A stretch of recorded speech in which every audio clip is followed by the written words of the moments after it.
Nilinis ng biyanan ko ang buong bahay namin pero pagkatapos nun ay pinagbabalibag ng biyanan ko ang mga kaldero at plato. Kaya nagalit ang asawa ko at pinagmumura niya ang nanay at mga kapatid niya at sinabi niya wag nyo na kaming pakikialaman. Tawagin na lang daw natin siyang Kat. Siya po ay tubong Mindanao at lumaki sa isang magalang na pamilya at sobrang maalagang mga magulang. Taong 2018 nang makilala niya ang kanyang asawa na tawagin na lang daw nating Jessie. Si Jessie ay isang pintor habang si Kat naman ay nagtatrabaho sa mall. Dito na sila nakapagtrabaho sa Maynila kaya habang maganda pa ang kanilang kinikita ay naisipan nilang mag-ipon para makapagpagawa ng bahay sa kanilang probinsya. May kapirasong lupa kasi ang kanyang biyanan na ibinigay sa kanyang asawa kaya kahit papano ay magkakaroon na sila ng sariling bahay. Meron na din silang dalawang anak, isang 3 taon at isang 1 taon kaya naisipan na lang nila na manirahan sa probinsya dahil nawalan na rin naman ng trabaho ang kanyang asawa dito sa Maynila. August 2022 lang sila ay umuwi na sa probinsya at sakto naman na nakapagbenta ang pamilya ni Kat ng lupa sa Mindanao kaya binigyan sila ng halagang 50,000 para makapagpatayo na sila ng bahay. Noong mga unang buwan na kasama nila ang pamilya ni Jessie ay naging maayos naman ang pakikitungo sa kanila pero makalipas lang ang 3 buwan ay lumabas na ang kanilang tunay na ugali lalo na ng kanyang biyanan. Dahil nung isang beses na nagkasakit ng sabay ang kanyang 2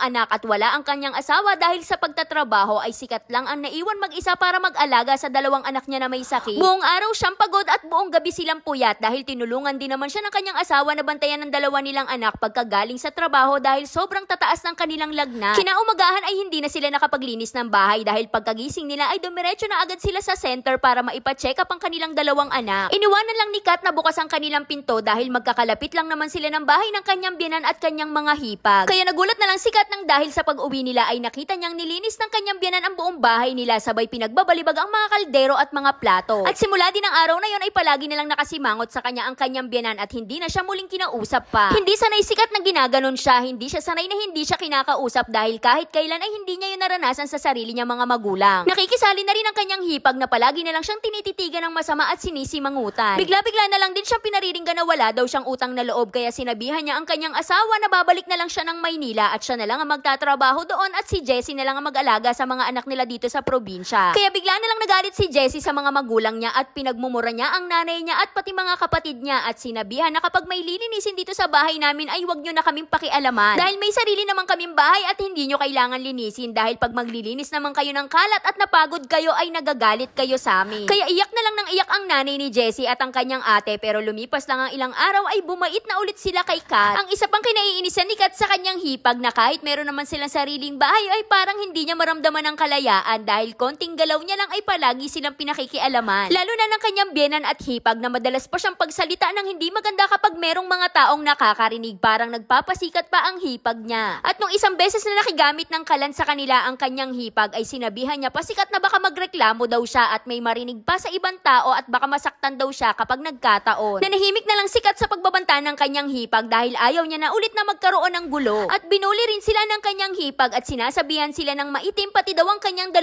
anak. Pero kung tutuusin ay mas maganda pa daw siya sa kanyang hipag dahil maputi lang daw ang kanyang hipag pero square ang mukha baka si SpongeBob. At mas lalo pa daw tinataasan ng kanyang hipag ang boses niya kapag wala si Jessie sa bahay nila pero ayaw naman lumaban ni Kat dahil ayaw niya magkaaway ulit sila. Alam naman daw ni Kat kung bakit nagkagano na lang ang pamilya sa kanya ni Jessie dahil hindi na sila nakakapagbigay ng pera. Dahil kung sinong manugang lang daw ang nakakapag-abot ng pera sa kanyang biyenan, yun lang ang nagiging kaklose ng biyenan niya. Walang araw na hindi ako umiyak ng dahil sa pinapakita nilang ugali sa akin na hindi ko naman nakasanayan. Lalo na ngayon na wala ang asawa ko dito kung utos-utusan nila ako kapag hindi ko ginawa ay pariringgan naman nila ako ng senyorita pati biyenan ko ay hindi na ako pinapansin ngayon. Binubuli pa rin po nila ako at sinasabihan nila ako ng badyaw nang dahil sa kulay ko sabay tatawa na lang sila. Hindi ko na lang po sila pinapansin dahil malaki po ang respeto ko sa mga nakakatanda sa akin. Gusto ko na lang po sanang umalis kami dito at lumayo na lang kami pero wala pa pong trabahong babalikan ng asawa ko sa Maynila. Kaya maraming salamat po, sana mapili ang aking kwento. Hanggang dito na lang Ate Charis. Sa dinami-dami ng mga kwento natin tungkol sa manugang versus biyenan, parang ikaw lang yung kinampihan ng asawa. Sa ibang kwento natin, pinapayuhan ko sila na umalis dun sa bahay ng biyenan nila kasi sila nakikitira pero ikaw may sariling bahay ka na, malapit nga lang sa biyenan. Kung ikaw lang siguro yung binubuli nila, sasabihin kong wag mo na lang silang pansinin dahil mapapagod ka lang pag pinatulan mo pa sila. Pero dahil pati yung physical na itsura at kulay ng mga bata ay dinadamay nila, parang ibang usapan na yon. Siguro ang pinakamaganda mong gawin sa tuwing pinariringgan ka o binubuli kayo ng mga anak mo, isumbong mo sa asawa mo kasi di ba pinapalagan niya. Pero kausapin mo muna yung asawa mo na wag niyang mumurahin yung nanay niya at yung mga kapatid niya pero ipagtanggol niya kayo. Kasi di ba nung unang nagsumbong ka at nilabanan sila ng asawa mo, nanahimik sila at bumait sa'yo. Ngayon, umuulit na naman sila dahil alam ng hipag mo at ng biyanan mo na hindi ka na nagsusumbong sa asawa mo. Parang ang nagiging thinking ng biyanan mo at ng hipag mo ay sige lang sila ng sige dahil alam nilang mananahimik ka lang. Subukan mo kayang sabihin sa asawa mo lahat ng ginagawa sa'yo ng hipag mo at ng biyanan mo at sabihin mo sa kanya na kausapin niya yung pamilya niya ng mahinahon. Baka kasi akala ni Jessie ay maayos na yung pakikitungo ng pamilya niya sa'yo kaya hindi na siya nagsasalita. Saka alam nyo, ayoko kasi magturo ng masama kasi ayoko namang sabihin gulpihin mo na lang yung hipag mo, malay mo matahimik yan pag kinulata mo, di ba yung mga ganong payo? O kaya yung bubuka pa lang yung bunganga ng biyanan mo, sungal-ngalin mo na para hindi na makapagsalita. Kaya hanggat maaari, talaga nag-iisip ako ng maipapayo na sa maayos na usapan natin idadaan kasi baka makulong kayo pag nakinig kayo sa akin. Kaya para sa mga gustong sumulat, dito lang po yan sa ating Facebook page na Say Carp. Huwag kalimutan mag-follow para updated ka everyday. Kaya yun lang, like and share para alam mo kung ano namin bukas. Bye-bye!